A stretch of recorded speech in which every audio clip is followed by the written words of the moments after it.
नाज़रीन, आदाब से टुडे न्यूज़ में आप सभी का खैर मक़दम है। टास्क फोर्स टीम ने एक जुए के अड्डे पर अचानक ही छापा मारा और 10 अफराद को गिरफ्तार कर लिया। यह कार्रवाई निज़ामत पुलिस commissioner P Sai Chaitanya IPS की हिदायत पर अमल में आई। Task force in charge ACP Nagendrachari की निगरानी में इंस्पेक्टर अंजया और उनकी टीम ने वन टाउन पुलिस स्टेशन के हुदूद में वीकली बाजार और मुदिराज गली के एक मकान में जारी जुए के अड्डे पर धावा बोला। छापे के दौरान दर्जों झैल अशिया पुलिस के हाथ लगी। 10 जुआ खेलने वाले अफराद, 10 मोबाइल फ़ोन्स और 66,410 रुपये नकद रकम बरामद हुई।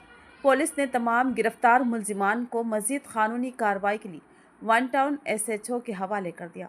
पुलिस कमिश्नर के मुताबिक जुए के अड्डों के खिलाफ सख्त कार्रवाई की जाएगी और मुजरिमों को किसी भी सूरत में बख्शा नहीं जाएगा।